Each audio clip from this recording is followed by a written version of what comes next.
Magandang araw po sa inyong lahat. Ito muli si Sagap TV at nagbabantay po ng ulat panahon po para sa inyo at nagbibigay ng kaunting informasyon para sa ating kalagayan ng panahon at binabantayan ito sa loob ng 24 oras ngayong pong December 16 taong 2024. Tuluyan nang nakapasok itong sama ng panahon ang tinatawag na low pressure area, pero mababa pa rin ito na maging tiyansa na maging bagyo at binabantayan ito sa loob ng 24 oras.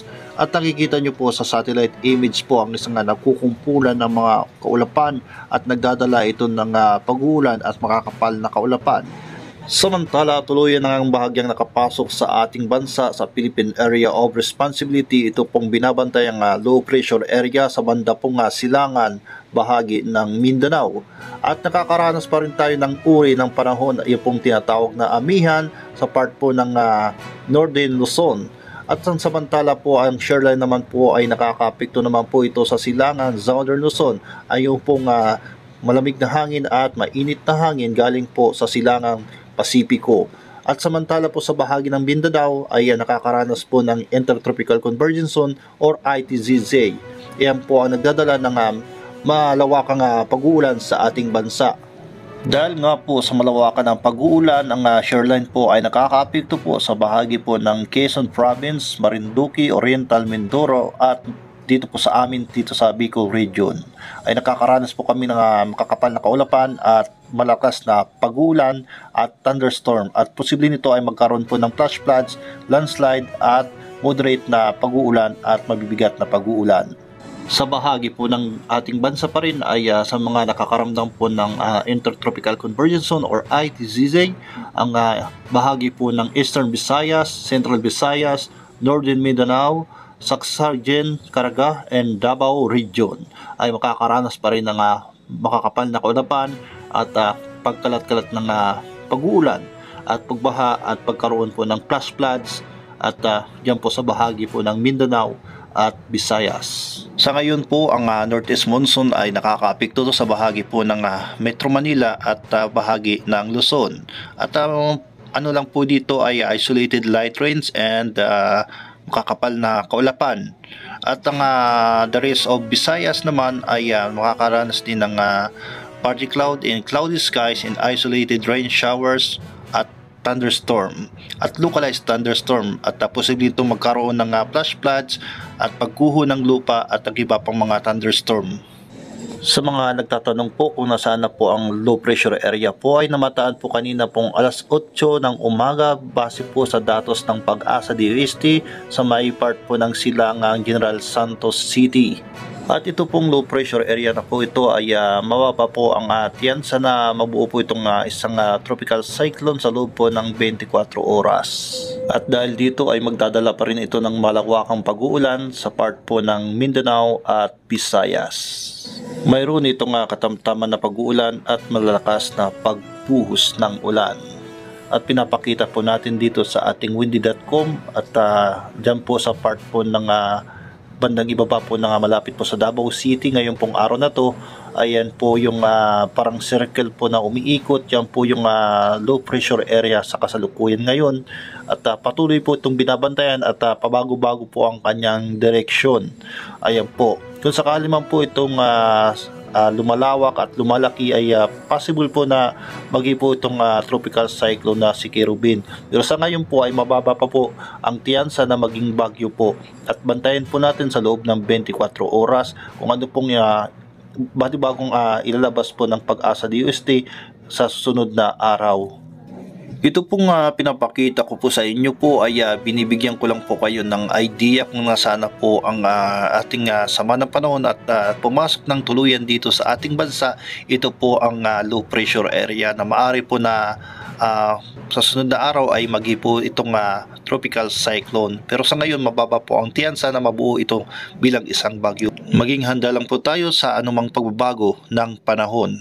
Po sa inyong lahat, tumuli si Sagap. Ayan po yung sitwasyon po sa amin ngayon po hapon ito. At galing po tayo sa ating paghahanap buhay. Ayan. At ito po yung lugar na Villa Mercy kung saan po tayo kumukuha ng mga paninda.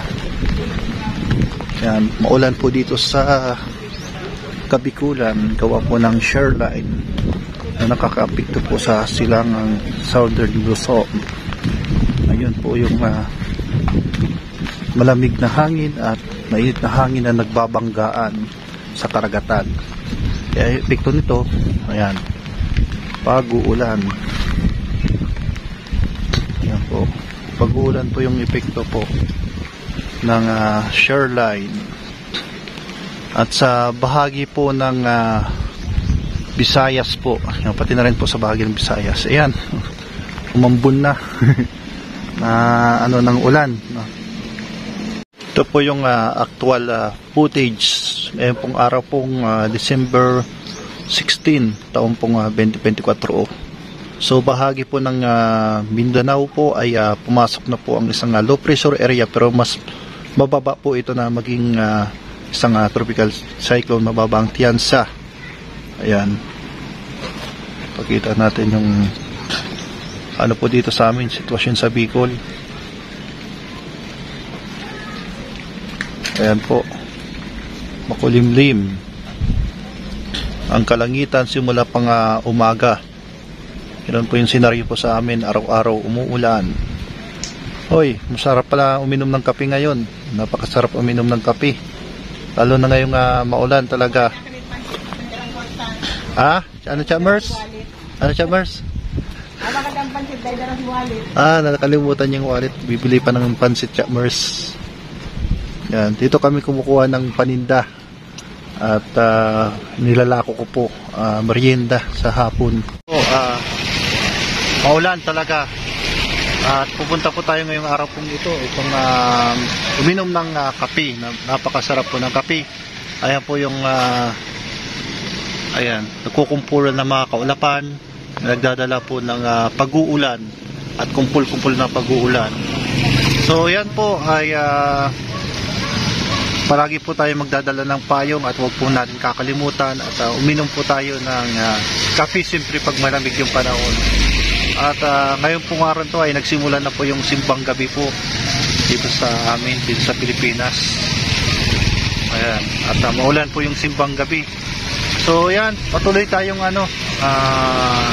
makinig at sa mga update po ng Pag-asa, kung ano po yung magiging sunod na panahon po sa loob po ng 24 oras at binabantayan po ngayon pong araw na to, ngayon pong December 16 taong pong 2024. At punta muna tayo kila Talya upang magkape. Masarap na yung magkape ngayong araw na to. Titigil lang po ng ulan dito po sa amin, sa Bicol region. At sabi ko nga kanina ay masarap po magkape, lalo na pag tag-ulan. Dito ako sa bahay nila J-Brad TV. Ayan, nakikape muna tayo. Si J-Brad po andun pa po sa diet. So nag voice over po tayo kanina. At dito po sa amin, especially po dito sa Kabikulan, ay pong nakakaranas po ng pagsalubong ng mainit at malamig na hangin. Iyon po ang tinatawag ni shoreline sa bahagi po ng silangang Southern Luzon, at nakakaapekto na rin po dito sa amin, dito sa Kabikulan at sa Quezon Province din po, sa part po ng Quezon Province. So shoreline po ang umiiral po dito sa amin sa Kabikulan, habang naman po ang Metro Manila ang yan sa Central Luzon at lalong-lalo na po sa Northern Luzon po, ang nakakaapekto po sa kanila ay ang Northeast Monsoon or tinatawag na hanging amihan na nagdudulot din ng biglaang pag-ulan at biglaang pagbaha at pagguho ng lupa. So may mga tendency po na gumaganda ang panahon at may biglaang pag-ulan at pagbuhos at katamtaman na pag-uulan dito po sa bahagi ng ating bansa, dito po sa Pilipinas. Ayan po, at ang Caraga region po ay nakakaranas din po ng ITCZ or Intertropical Convergence Zone sa bahagi po ng Caraga at Mindanao at Visayas. Ayan po, sa mga nagtatanong po sa atin kung talagang tuluyan ng pumasok po itong low pressure area. Opo, confirm na po ay pumasok na po sa ating Philippine Area of Responsibility. Ito pong binabantay ang low pressure area sa ating labas ng bansa. Nasa loob na nga po ng ating Philippine Area of Responsibility or PAR ito pong low pressure area na binabantayan po sa ngayon na nagdadala po ng malalakas na pag-ulan dyan po sa part po ng Davao, sa Davao, yan, sa Davao City. So ito pong low pressure area ay namataan po kanina pong alas 3 ng hapon sa layo pong 225 km sa Tagum City, Davao del Norte. So ayan, at yan po nakaka-apekto po sa dyan po sa lugar na yan ang malakasang pag-uulan, at lalo po dyan sa may Visayas area. At nagkakaroon din po dito sa amin po dito sa Kabikulan na paminsan-minsan na pagtigil ng ulan, pagganda ng panahon, at biglaan talagang pag-ulan. Kailangan talagang magdala ng payong. So ulitin po natin, at dito po sa ating bansa ay may ano po tayo, 3 uri po ng binabantayan na panahon. Yan, binabantayan or ano? O yun, na ano ko na 3 types, basta 3 types o 3 uri ng panahon po, yung Northeast Monsoon, Shoreline at ITZZ, Intertropical Convergence Zone. Ayan po. So yan, at sana malinaw po sa inyong lahat. Ito pong low pressure area pong ito ay maliit pa po ang tiyansa na mabuo ito bilang isang tropical cyclone, at minomonitor pa po ito ng Pag-asa sa loob po ng 24 oras kung may pagbabago pa po or ano po, kasi possible daw po ito na maging isang ganap na bagyo. Ito pong kung sakali man po ito mamuo ay tatawagin pong bagyong Kerubin. Pero sa ngayon po ay wala pa pong tiyansa na mababa pa rin ang tiyansa na mabuo ito bilang isang tropical cyclone. So maraming salamat po, at mag-iingat po kayo lahat mga kababayan. Maraming salamat po. Ito po si Kalingap Sagap. Patuloy niyo po akong suportaan at i-like po at i-subscribe, paki-share po itong ating ina-update. Maraming salamat po, and God bless you all.